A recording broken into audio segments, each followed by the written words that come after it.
चलिए, good evening class. बेटा आज की क्लास स्टार्ट करते हैं।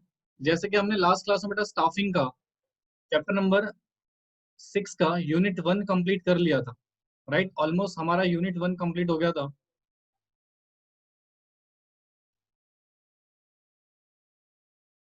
ठीक है, यूनिट 1 हमारा ऑलमोस्ट क्या हो गया था, कंप्लीट हो गया था। Now today we will discuss chapter number 6 का यूनिट नंबर 2 हम स्टार्ट करेंगे। बेटा हमारा स्टाफिंग कंप्लीट हो चुका है, उसका basic concept. Now today we will discuss unit 2, जो बेसिकली क्या था बेटा हमारा, रिक्रूटमेंट,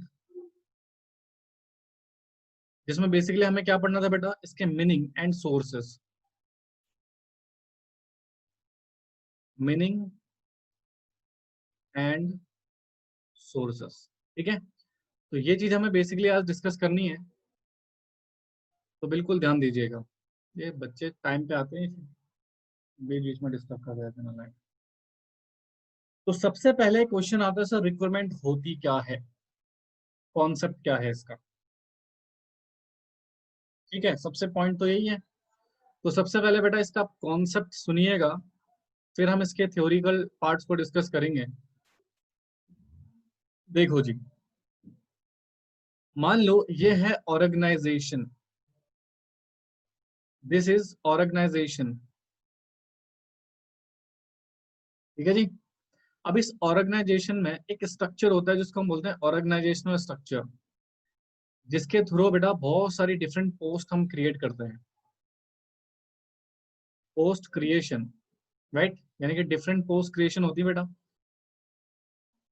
हाँ जी, अब जैसे फॉर एग्जांपल आपकी बोर्ड ऑफ डायरेक्टर की पोस्ट है, सीईओ की पोस्ट है बेटा, सीएफओ की पोस्ट है, मैनेजिंग डायरेक्टर की पोस्ट है, एक्सेट्रा। बहुत सारी पोस्ट होती है, manager, supervisor, right, worker, employ, बहुत सारे होते हैं बेटा, एक्सेट्रा।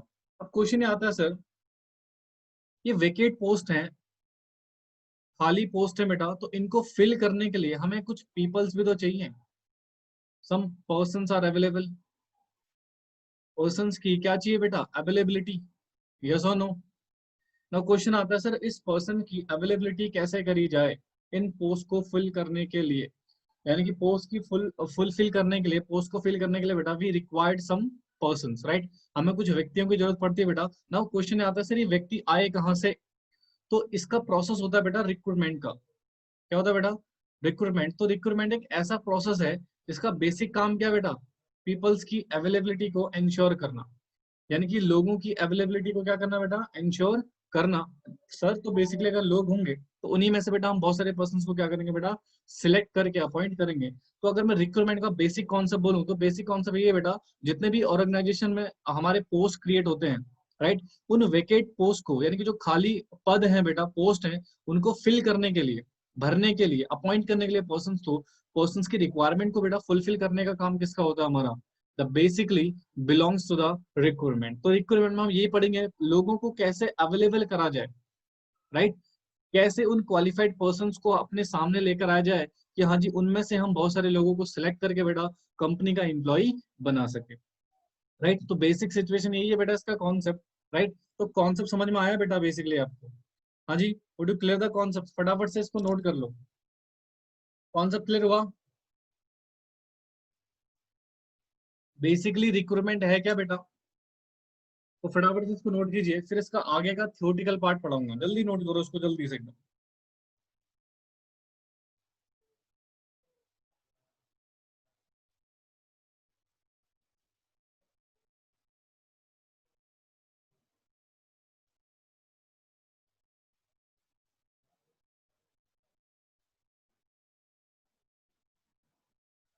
नोट हो जाए तो मुझे बता देना।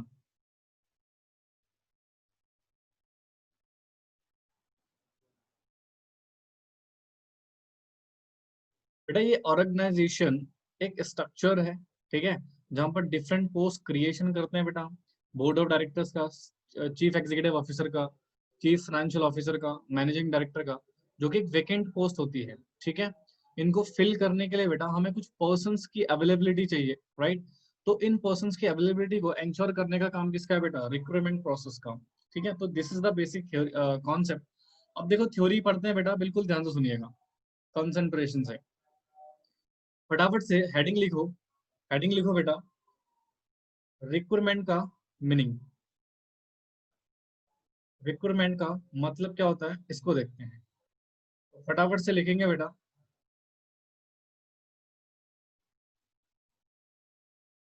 मीनिंग, ठीक है, इसका मीनिंग पढ़ते हैं तो देखो, it means, it means making available person to fill different post या डिफरेंट वेकेट पोस्ट लिखो, different vacate post in the organisation, in the organisation, ठीक है। फिर कहते हैं efforts are made, efforts are made process या in this process to ensure that more and more people submit application so that selection become easy.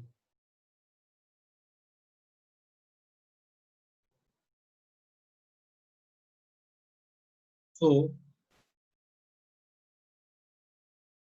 this process called recruitment.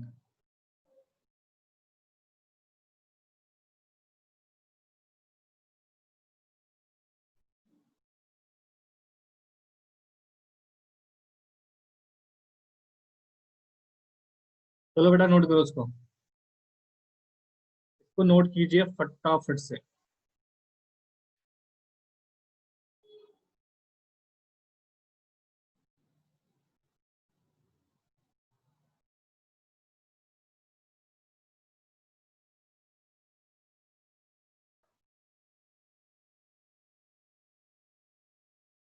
So that, वो so that लिखा बेटा, आपको थोड़ा time लगेगा writing समझने में, इन नलायकों को तो आदत हो गई है। सो दैट,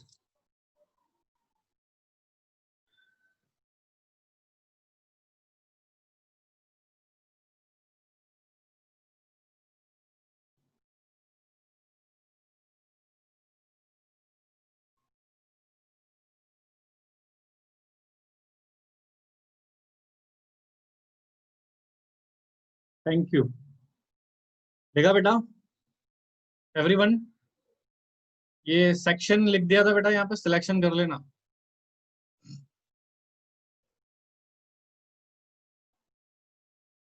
चलिए देखो, जो आपने बेसिकली कॉन्सेप्ट में पढ़ा था बेटा, उसी चीज को हमने यहाँ पे थ्योरेटिकल फॉर्म में लिख दिया है। तो क्या कह रहा है देखो, रिक्रूटमेंट का मतलब क्या होता है, मीनिंग क्या है इसका, कहते हैं it means making available person.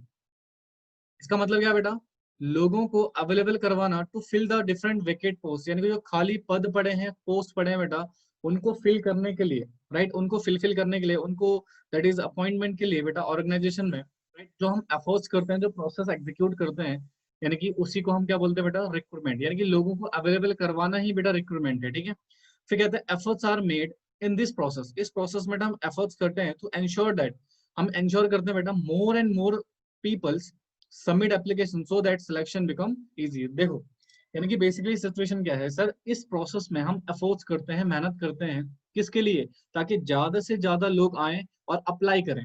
Sir ऐसा क्यों, हम ज्यादा से ज्यादा लोग आएंगे, जैसे मान लो बेटा हमें 10 पोस्ट वेकेट थे, 10 पोस्ट क्या थे बेटा, वैकेंट थे। अब इन 10 पोस्ट को फिल करने के लिए अगर 10 ही लोग आएंगे बेटा, तो क्या दिक्कत हो जाएगी। हाँ जी सर, बहुत बड़ी दिक्कत हो जाएगी। Reason being, sir in person में कुछ ऐसे भी तो होंगे जो इनकी एबिलिटी नहीं है, बट फिर भी देखो हमें रिक्वायरमेंट तो है, अपॉइंट तो करना पड़ेगा। बट यहीं पे मैं एक और जीरो बढ़ा दूं 100, क्या फिर आपके पास चॉइस बहुत सारी होगी बेटा। तो फिर आप जब सिलेक्शन करोगे, इंटरव्यू लोगे, तो 100 में से आप 10 उनको चुनोगे बेटा जो बेस्ट होंगे। 100 में से 10 हम उन पर्सन को चुनेंगे बेटा जो बेस्ट होंगे। तो इसलिए कहते हैं सर जितने ज्यादा लोग एप्लीकेशन सबमिट करेंगे, जितने ज्यादा लोग बेटा अप्लाई करेंगे उतना बेटर है, उतनी हमारी सिलेक्शन इजी हो जाती है, अच्छा सिलेक्शन हो जाता है।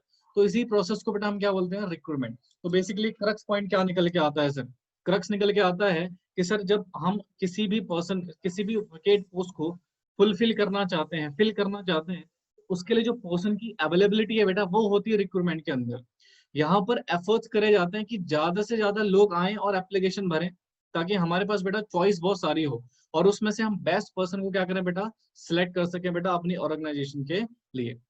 समझ आया? This is the basic meaning of recruitment. बोलो बेटा, क्लियर हुआ? बोलिए फटाफट से, समझ में आया ये?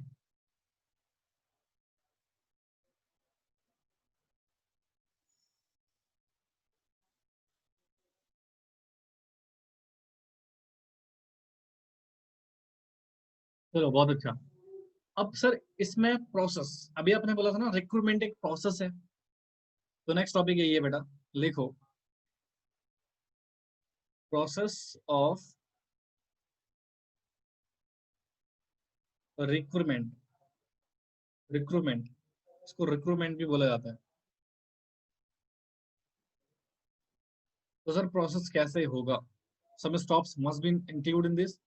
सबसे पहला स्टेप नंबर 1, सबसे पहले क्या करेंगे सर इस प्रोसेस में, कहते हैं requisition of employ. Requisition of employ sir, step number 2, identification. Identification of the source of recruitment. Second step. Step number 3, please ऐसे ही लिखना जैसे मैं लिखवा रहा हूँ। Invitation. Invitation to interested person.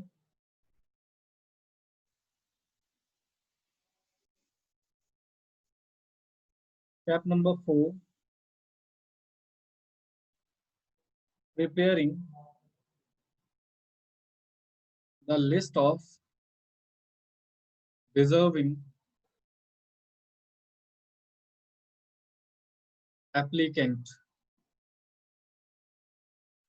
This is applicant, okay?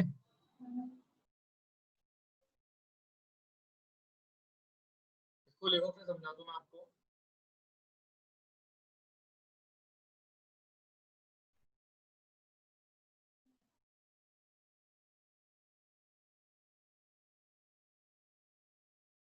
बेटा एक काम करना, कोई ना बिजनेस की क्लास का लिंक भेज दो आदित्य को, कॉपी करके आदित्य को भेज दो, क्योंकि बेटा यहाँ पे पीसी में दोबारा से मुझे फिर व्हाट्सएप उसमें वेबसाइट चलाना पड़ेगा। तो आप में से कोई बेटा कॉपी करके लिंक की उसको भेज दो, शायद उसे कनेक्ट नहीं हो रहा है।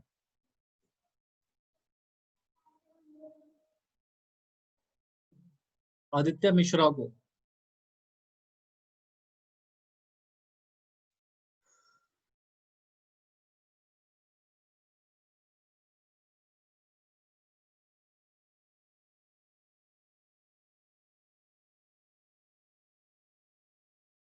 डन,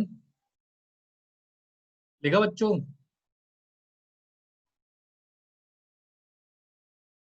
एक एक करके बेटा इसकी काफी डिटेल है, आज की क्लास में शायद मैं यही पढ़ा पाऊंगा। ठीक है, तो बिल्कुल ध्यान सुनेंगे। प्रोसेस ऑफ रिक्रूटमेंट, सर आपने ये तो बोल दिया कि लोगों को अवेलेबल करवाया जाता है कि डिफरेंट डिफरेंट पोस्ट को फुलफिल किया जाए, बट उसके अंदर प्रोसेस तो होगा ना, कैसे अवेलेबल करवाना है, तो वो प्रोसेस है बेटा ये। तो गिने चुने 4 स्टेप्स इसमें इंक्लूड है बेटा, जिन प्रोसेस के थ्रू बेटा हम रिक्रूटमेंट करते हैं। पहला है रिक्विजिनिस ऑफ एम्प्लॉय। बेटा रिक्विजिनिस का ना एक बेसिक मतलब होता है रिक्वेस्ट। इसका बेसिक मतलब क्या होता है, रिक्वेस्ट ऑफ एम्प्लॉय। ठीक है। दूसरा identification of the source of the recruitment. इस सोर्स के बारे में भी हमें काफी कुछ पढ़ना है बेटा, पूरा टॉपिक ही है बेटा सोर्स का, इसको पढ़ेंगे। फिर कहते हैं invitation to the interested person, right. And last में बेटा हम एक लिस्ट प्रिपेयर करते हैं बेटा डिजर्विंग एप्लीकेंट का। तो देखो, अगर मैं स्टेप्स को याद करने का टेक्निक करूँ, सबसे पहले रिक्विजिनेस, रिक्वेस्ट जाएगी। ठीक है। दूसरा आइडेंटिफिकेशन ऑफ सोर्स, सर वो कौन सा सोर्स है जिससे हमें लोगों को अपॉइंट करना चाहिए। तीसरा है इंटरेस्टेड पर्सन को इनवाइट करेंगे, जैसे मान लो 100 लोग आए थे, राइट, 100 में से 10 लोग थे जो बेटा जो हमारे लायक थे और इंटरेस्टेड भी थे, तो उनको हम इनविटेशन भेजेंगे। फिर उसके बाद बेटा हम प्रिपेयर करेंगे लिस्ट ऑफ डिजर्विंग एप्लीकेंट, यानी कि वो एप्लीकेंट की लिस्ट बेटा जो बेसिकली डिजर्व करता है पर्टिकुलर जॉब के लिए, राइट। तो that is the situation, there is a 4 step. पहला रिक्विजिशनिस्ट, दूसरा आइडेंटिफिकेशन ऑफ द सोर्स, तीसरा बेटा invite interested person, and the last is prepare the list of deserving applicant. तो देयर इज 4 स्टेप्स जिसमें basically बेटा हम recruitment के process को एग्जीक्यूट करते हैं। इसमें समझने वाला कुछ नहीं था बेटा, ये सिर्फ स्टेप्स के नाम लिखे हैं। Now step by one one one हम इसको डिस्कस करते हैं, राइट, स्टेप बाय स्टेप। तो पहला स्टेप बेटा फटाफट से हेडिंग डाल दो, detail explanation of step number 1। ये लिख लिया होगा आप, आई होप सो सभी ने। तो इसमें समझाने लायक कुछ था नहीं बेटा, ये तो सिर्फ एक पॉइंट्स हैं जो अब आपको इसको डिटेल में समझना है। तो आप लिखिए फटाफट से डिटेल एक्सप्लेनेशन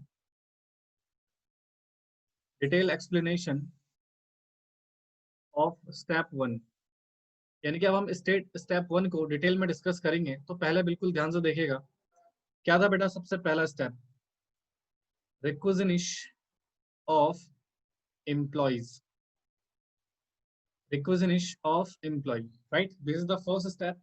तो सर इसकी थ्योरी लिखिए बेटा, फिर मैं आपको एग्जांपल के थ्रू उसको और समझा दूंगा। आई थिंक मेरे ख्याल से थ्योरी से ही क्लियर हो जाएगा। तो लिखो, रिक्रूटमेंट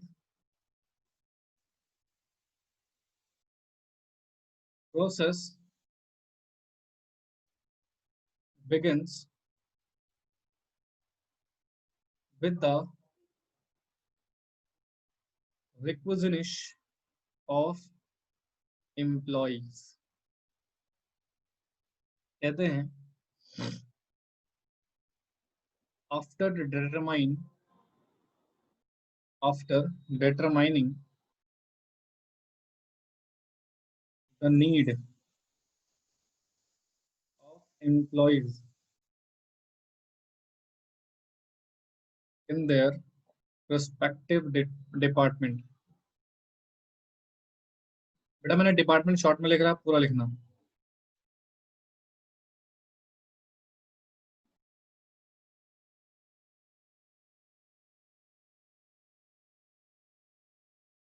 The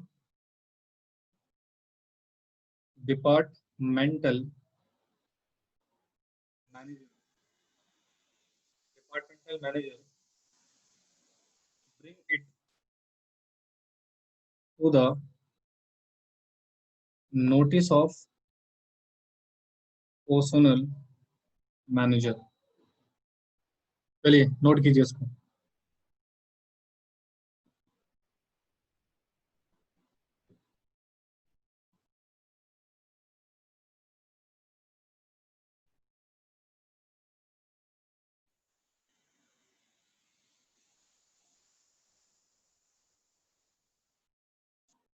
हो जाए तो बताना, इसको एग्जाम्पल के थ्रू समझाऊंगा बेटा, ऐसे समझ में नहीं आएगा ये।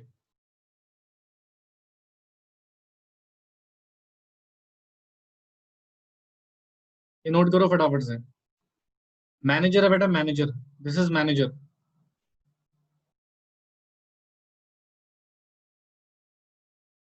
ये इसको आप ना एचआर मैनेजर भी लिख सकते हैं।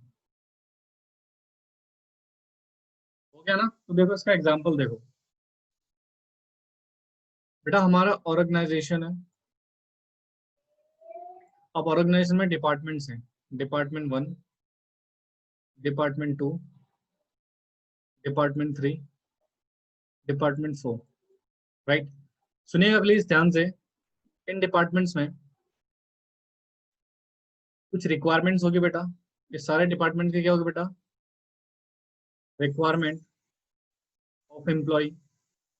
तो ये देखेंगे कि भैया इस रिक्वायरमेंट को पहले क्या करेंगे बेटा, डिटरमाइन, पता लगाएंगे कि हमें क्या एक्चुअल में एम्प्लॉयज की जरूरत है या नहीं है। तो सर ये डिपार्टमेंटल इनके अपने खुद के जो मैनेजर्स होंगे बेटा, एमजीआर का मतलब मैनेजर, इनके जो मैनेजर्स होंगे बेटा, वो मैनेजर खुद क्या करेंगे बेटा, डिटरमाइन करेंगे, पता लगाएंगे क्या एक्चुअल में इनके डिपार्टमेंट में कुछ लोगों की रिक्वायरमेंट है या नहीं है, राइट। तो firstly if they determine the peoples requirements, right, ये रिक्वायरमेंट डिपेंड करेंगे। तो फिर उसके बाद बेटा उसकी रिक्वेस्ट फाइल कर देंगे, request file to HR manager.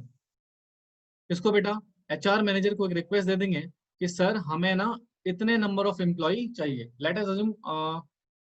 Late assume in departments ने बेटा, अलग अलग डिपार्टमेंट ने बोला कि हमें 10 एम्प्लॉयज चाहिए विद रिस्पेक्टिव डिपार्टमेंट। ठीक है, जिसमें से बेटा हमने मान लो 4 डिपार्टमेंट थे ना, डिपार्टमेंट 1 को चाहिए 2 एम्प्लॉय की रिक्वायरमेंट है, 2 को चाहिए 4 एम्प्लॉय की रिक्वायरमेंट है, तीसरे को 2 एम्प्लॉय की रिक्वायरमेंट है, तो कितने हो गए ये, या तो 8, और चौथे को भी कितने चाहिए बेटा 2। तो अल्टीमेटली इन्होंने अपनी रिक्वेस्ट भेज दी किसको बेटा, एचआर मैनेजर को।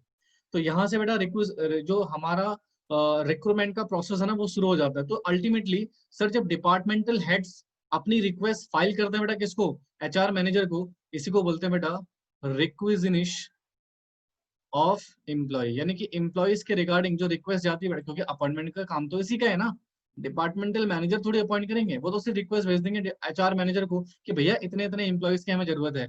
तो this is the first step which wing start. Hope so आपको समझ में आया हो। बोलो बेटा, क्लियर हुआ सभी के, एवरीवन? चलिए फिर इसको नोट कर लीजिए, इस एग्जाम्पल को नोट कर लीजिए बेटा फटाफट से, स्पीड में थोड़ा। सभी को समझ आ गया? किसी को डाउट है प्लीज यू कैन आस्क। ठीक है,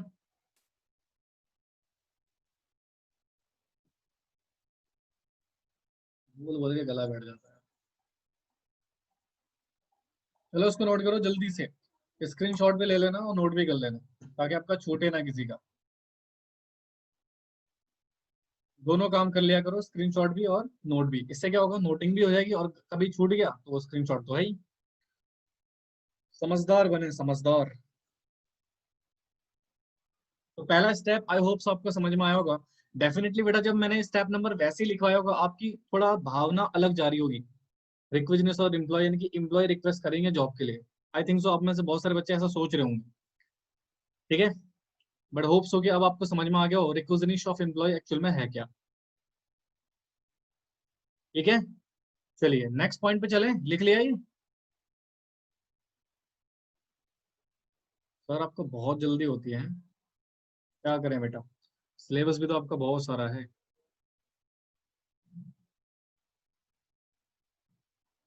जी बिल्कुल, आई नो ना लाइक। चले आगे बढ़े। चलो this is the first step which we have done. अब करते हैं बेटा नेक्स्ट पॉइंट, तो लिखो detail explanation, detail explanation of step number 2। Step number 2 बेटा स्क्रीनशॉट ले लिया करो सभी बच्चे, ठीक है, ताकि आपका छूटे ना प्लीज। पता लगे मैं आगे बढ़ रहा हूँ फिर आपको पीछे का छूट गया, फिर मन करता नहीं पढ़ने का, जब एक बार छूट गया कुछ चीज तो बी वेरी श्योर आपका छूटे ना कुछ भी। ठीक है, या मेरे से बोल दिया करो सर दिखाओ तो दोबारा से। अब लिखो second step, identification of the source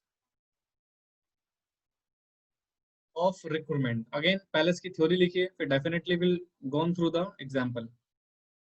देखा नालायक, ये लो कितनी देर से बोल रहा हूँ, नालायक को सुनते ही नहीं हो। ओके ले लो ले लो ले लो, ले लिया।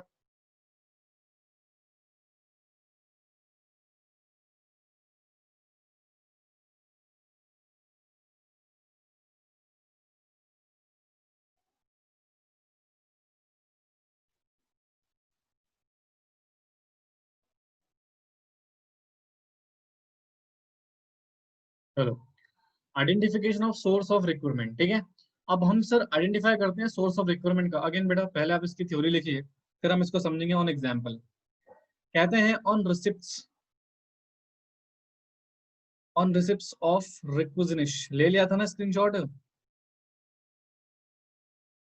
रिक्विजिनिश लेटर फ्रॉम ऑल डिपार्टमेंट्स। बेटा बता दिया अगर नालायक, फ्रॉम ऑल डिपार्टमेंट्स। शॉर्ट में लिख रहा हूँ, आप पूरा लिखना, ठीक है।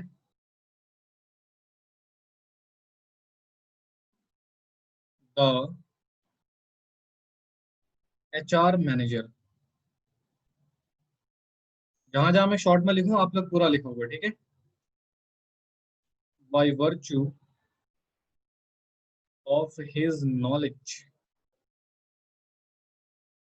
His knowledge and experience decide about the source where, क्या एक सेकेंड ना बेटा, सोर्स फ्रॉम वेयर लिखना,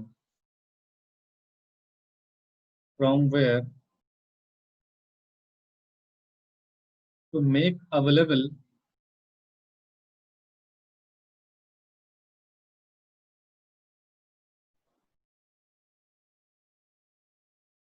पर्सनल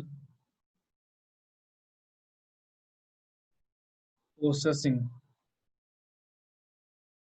डिफरेंट क्वालिफिकेशन।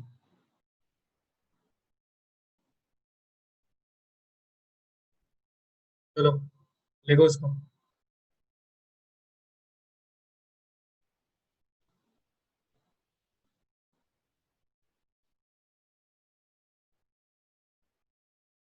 जिस दिन बिजनेस पढ़ने में तुम्हें मजा आने लग गया ना, समझ जाना तुम बन गए बढ़िया कॉमर्स के स्टूडेंट। हो गया बच्चों, थ्योरी लिख ली ना? आओ कॉन्सेप्ट पे आओ। सबने लिख लिया एवरीवन? क्या बाद में लिख लेना, पहले कॉन्सेप्ट सुनो। कॉन्सेप्ट विद एग्जाम्पल, ठीक है? देखिए बिल्कुल ध्यान से सुनिएगा, सिचुएशन क्या है। सर आपने ना अभी स्टेप नंबर 1 बताया था, जहां पर कुछ डिपार्टमेंट्स ने एक रिक्वेस्ट फाइल करी थी। क्या करी थी बच्चों? एक रिक्वेस्ट फाइल करी थी, किसको? एचआर मैनेजर को। एचआर मैनेजर को बेटा एक रिक्वेस्ट फाइल करी थी, ठीक है? ओके सर, इस रिक्वेस्ट में बेसिकली एचआर मैनेजर को बोला गया था सर हमें कितने नंबर ऑफ एम्प्लॉय की रिक्वायरमेंट है। तो यहाँ पर बेसिकली क्या लिखा था बेटा? Number of employ needed. HR manager को पता लग गया भैया। अब एचआर मैनेजर का जो सेकंड स्टेप है, इसको पता लग गया कि इसको कम से कम मान लो 10 वर्कर या एम्प्लॉयज चाहिए। बेटा ई का मतलब एम्प्लॉय है, ठीक है? तो अब मैनेजर सेकंड स्टेप में क्या करेगा? ये एम्प्लॉय कहाँ से अवेलेबल हो सकेंगे, तो ये सोर्स देखेगा। बेसिकली बेटा दो तरह के सोर्स है, हालांकि इसकी डिटेल आप पढ़ोगे नेक्स्ट क्लास में। एक है इंटरनल सोर्स और दूसरा बेटा एक्सटर्नल सोर्स, यानी कि बाहर से कुछ लोगों को अपॉइंट कर ले या कंपनी के अंदर से ही कुछ लोगों का प्रमोशन कर दे या उन्हीं को अपॉइंट कर दे, राइट? तो this is the basic source. अब पॉइंट आता है सर, ये तो सोर्स है, तो एचआर मैनेजर कैसे इन सोर्स को सिलेक्ट करेगा बेटा? On the basis of his knowledge, his knowledge and experience. ठीक है, अपनी नॉलेज और एक्सपीरियंस के आधार पे बेटा वो सोर्स का सिलेक्शन करेगा, क्या इंटरनल सोर्स होना चाहिए या एक्सटर्नल सोर्स होना चाहिए, ठीक है? तो इसके बेटा डिपेंड करते हैं, बहुत सारे क्राइटेरिया होते हैं बेटा इसको सिलेक्ट करने का। पढ़ोगे जब आप इंटरनल एक्सटर्नल सोर्स को पढ़ोगे, तो वहां पर आप डिटेल में देखोगे कि किस तरीके से एक्चुअल में अपॉइंट करे जाते हैं एम्प्लॉय, कौन से सोर्स को सिलेक्ट किया जाता है। तो second step is nothing, it just are taken from the source. यानी कि यहाँ पर हम आइडेंटिफाई करेंगे बेटा कि कौन से सोर्स से इस रिक्रूटमेंट की प्रोसेस को कंप्लीट किया जाए। वो इंटरनल भी हो सकता है बच्चे और एक्सटर्नल भी हो सकता है। तो देखो इसमें यही बात कह रहा है ये, identification source of the requirement. कहता है on the receipt of requisitionist letter from the all department. जैसे उसको रिक्विजिनिस्ट लेटर मिलेगा बेटा ऑल डिपार्टमेंट से, वो क्या करेगा? The HR manager by virtue, शुरू से, ऑफ हिज नॉलेज, अपनी नॉलेज के आधार पे या अपने एक्सपीरियंस के आधार पे बेटा डिसाइड करेगा about the source from where to make available the personal. बेटा इसका मतलब होता है एम्प्लॉय पोजेसिंग डिफरेंट क्वालिफिकेशन। इसका मतलब होता है उनके पास बेटा क्या क्या क्वालिफिकेशन है। पोजेस मतलब वो कौन कौन सी क्वालिफिकेशन को हेल्ड करके रख रहे हैं अपने पास, राइट? तो इस आधार पे बेटा वो बेसिकली अपॉइंट करेगा। समझ आया? सेकंड स्टेप क्लियर हुआ बेटा? बोलिए फटाफट से।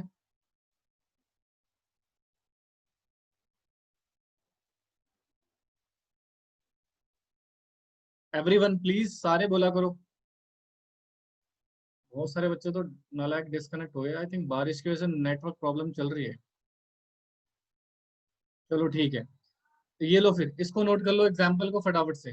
इस एग्जाम्पल को नोट कर लो जल्दी से।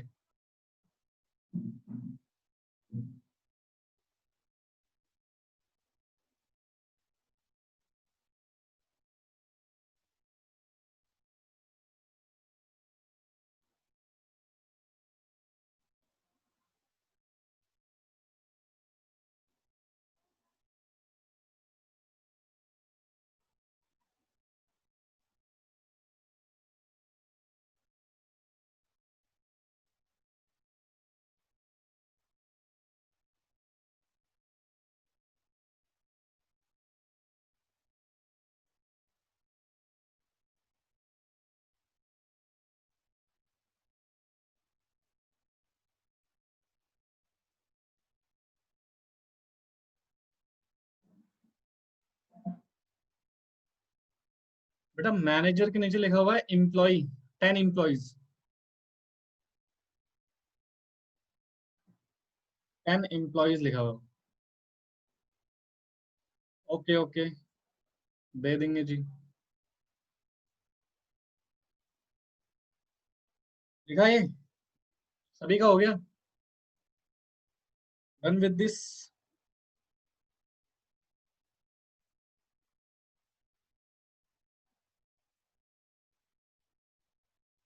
तो this is it, second step also we have done.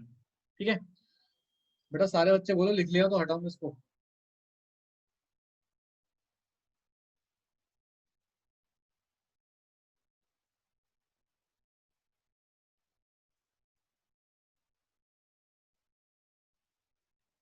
चलिए अब आइए step number, detail explanation of step number 3। तो क्या था बच्चे step number 3? Invitation to interested person.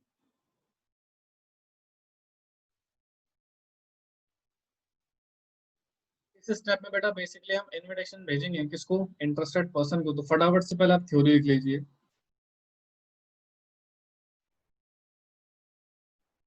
After finding the source, interested peoples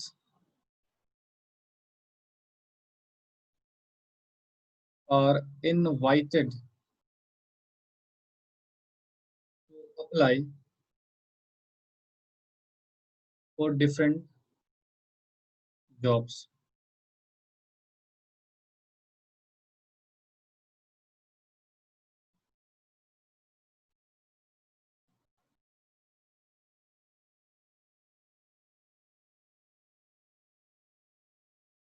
HR manager prepare a comprehensive information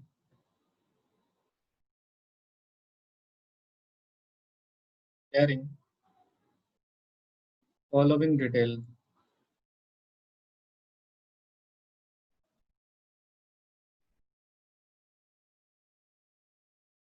Number of vacancies, nature of job, qualification,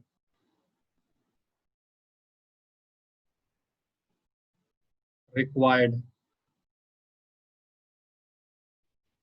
experience, ये experience लगा है, ठीक है, detail of salary, etcetera, और भी बहुत सारी चीजें हैं बेटा। देखो एक सिंपल सा कॉन्सेप्ट है, इसको सुन लेना, इसमें ज्यादा कॉन्सेप्ट्स की रिक्वायरमेंट नहीं है बेटा। इनविटेशन टू इंटरेस्टेड पीपल, बेटा ध्यान से सुनना, जैसे कि हमने सेकंड स्टेप में देखा कि हमने क्या करा बेटा, सोर्स आइडेंटिफाई कर लिया। तो जैसे ही हमने सोर्स आइडेंटिफाई करा तो हमें पता लग गया कि कौन कौन से पर्सन को हमें अपॉइंट करना है। तो देखो after finding the source, source को ढूंढने के बाद इंटरेस्टेड पीपल्स को क्या किया जाएगा बेटा, इन्विटेशन दिया जाएगा कि आप अप्लाई कीजिए डिफरेंट जॉब के लिए। ठीक है, अब जब उनको डिफरेंट जॉब के लिए अप्लाई करा जाएगा तो उनको कुछ इन्फॉर्मेशन भी तो दी जाएगी।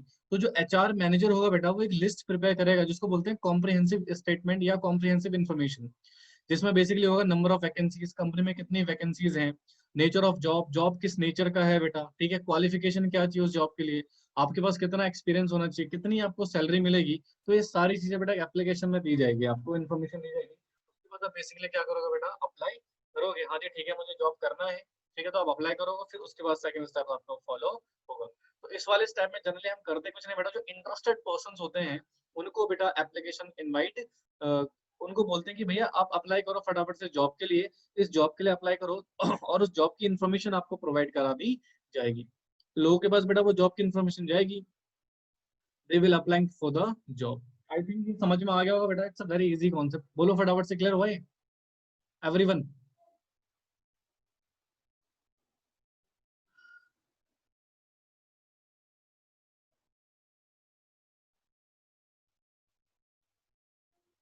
किसी को कोई डाउट है इसको लेके? Anyone?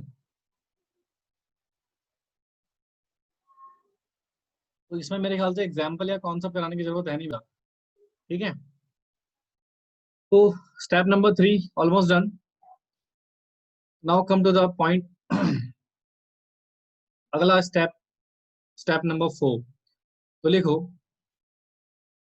Detail explanation of step number 4। तो स्टेप नंबर 4 को भी बेटा हम डिटेल में डिस्कस कर लेते हैं। तो बेसिकली स्टेप नंबर 4 क्या था बेटा? Preparing the list of deserving candidate, या कैंडिडेट बोलो या एप्लीकेंट बोलो बेटा, बात एक ही है। ठीक है, चलिए तो इसके बारे में थोड़ा लिख लीजिए, फिर इसको समझते हैं बेटा डिटेल में। लिखो, कहते हैं on receipts of the application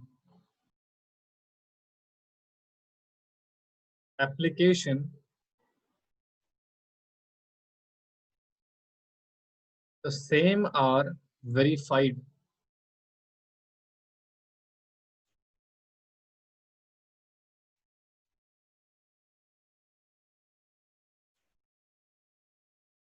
during the course of verification.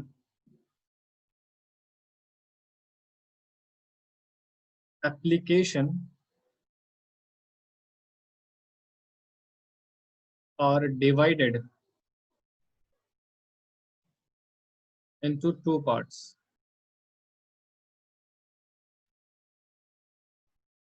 दो पार्ट्स कौन से होंगे sir?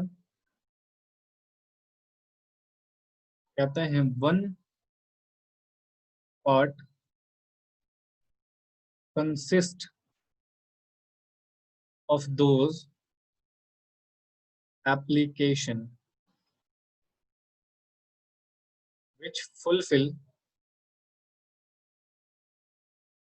all the qualification, all the qualification required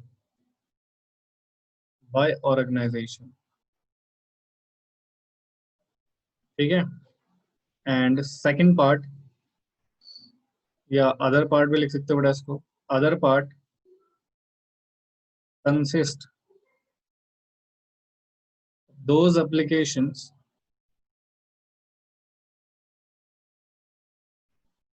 which do not fill the requirement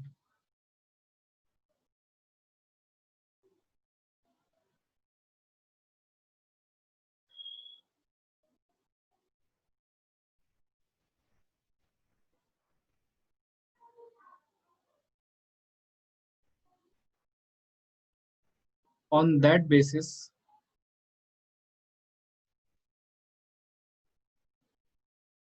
HR manager prepared a final list of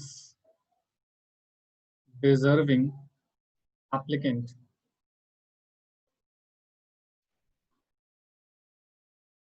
for selection purpose.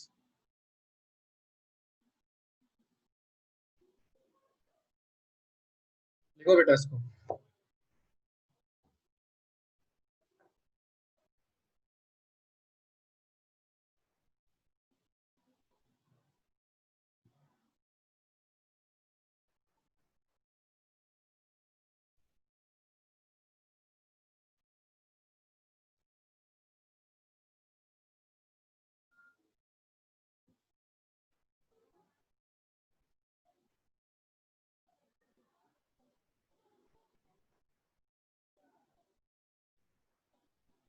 बेटा note कीजिए इसे।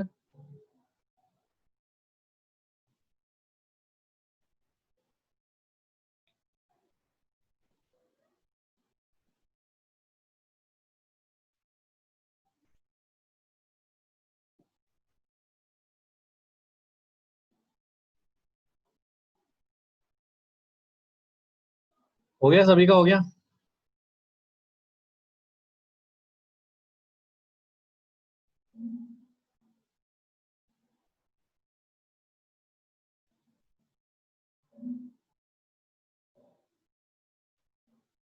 समझाओ इसको।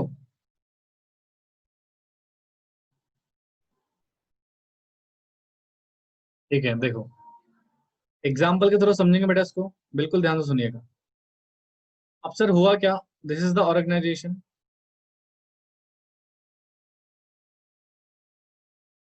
Organisation के एचआर मैनेजर ने,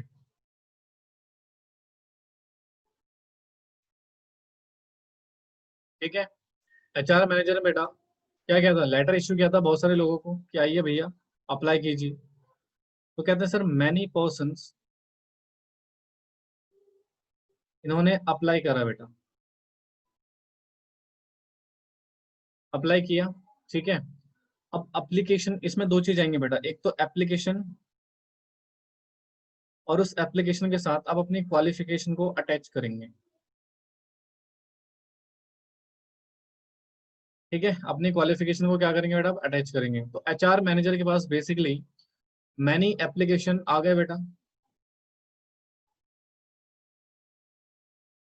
तो this is first step, this is second step, and this is third step. ठीक है, बहुत सारी एप्लीकेशन आ गई बेटा। अब इन एप्लीकेशन को बेटा, ऐसा तो नहीं ना किसी ने एप्लीकेशन भेजा आपने उस पर ट्रस्ट करके बिल्कुल उसे जॉब पे रख लिया, ऐसा तो नहीं है।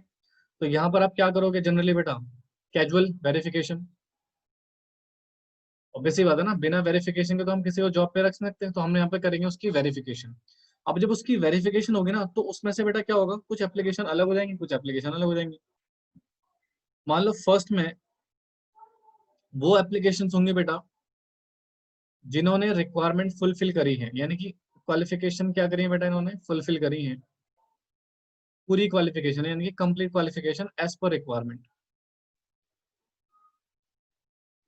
ठीक है, और सेकंड जो लिस्ट है उसमें बेसिकली होगा क्या बेटा, वो एप्लीकेशन हमें वेरिफिकेशन में पता लगती है जिनका बेसिकली बेटा क्वालिफिकेशन कंप्लीट नहीं है,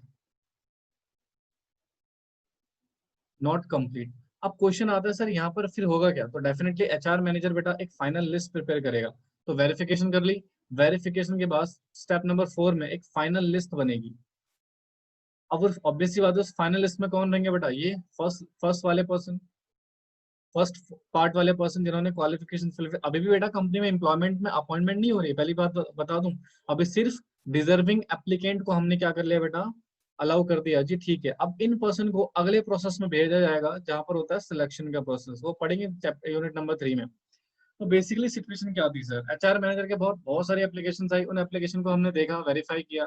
उन वेरिफिकेशन में कुछ लोग हमें अपने क्वालिफिकेशन के हिसाब से मिले, कुछ लोग नहीं मिले। तो जो लोग नहीं मिले उनका तो यहीं पे सफर समाप्त हो गया। जो लोग मिले उनकी एक फाइनल लिस्ट प्रिपेयर होगी बेटा। नाउ उनको बेटा सेकंड लास्ट स्टेप्स के लिए भेजा जाएगा बेटा, सिलेक्शन। यहाँ पर उनका इंटरव्यू वगैरह होगा, उनको सिलेक्ट किया जाएगा। तो ये था बेटा हमारा step number 4। And I hope so आपको समझ में आया हो। बोलिए जी, पल्ले पड़ा स्टेप नंबर 4। चलो फिर इसको लिख लो फटाफट से,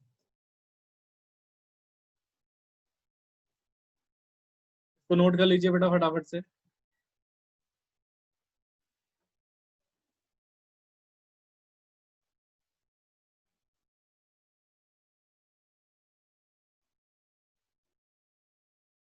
ये एक मिनट रुको, पहले रीड करवा दो फिर नोट कर लेना आराम से। तो क्या करा बेटा, prepare the list of deserving applicant. कहता on the receipt of application same are verified. जैसे बेटा हमने एप्लीकेशन, एचआर मैनेजर ने एप्लीकेशन रिसीव करी बेटा एम्प्लॉइज से, तो उन सारे को क्या करा जाएगा बेटा, उन सारे एप्लीकेशन को वेरीफाइड किया जाएगा। During the course of verification, verification के दौरान application are divided into 2 parts. Application को हम 2 पार्ट्स में डिवाइड कर देंगे बेटा। पहले पार्ट में वो जिन्होंने पूरी रिक्वायरमेंट फुलफिल कर रखी है, दूसरे में वो जिन्होंने रिक्वायरमेंट फुलफिल नहीं कर रखी है। तो मैं आपको वैसे ही बता चुका हूँ बेटा। तो कहते हैं ऑन द बेसिस, इस बेसिस पे बेटा एचआर मैनेजर एक प्रिपेयर करेगा एक फाइनल लिस्ट को ऑफ डिजर्विंग एप्लीकेंट, जिनको बेटा किसके लिए भेजा जाएगा, सिलेक्शन पर्पस के लिए भेजा जाएगा। उसके बाद बेटा इनकी सिलेक्शन होगी on the basis of their interviews. I hope so आपको ये थ्योरी समझ में आ गई हो। तो फटाफट से इसको नोट कर लीजिए बेटा। तो आज की क्लास यहीं पे समाप्त होती है, इसको आप फटाफट नोट कर लो। किसी को डाउट है तो मेरे को पूछ सकता है बेटा, ठीक है।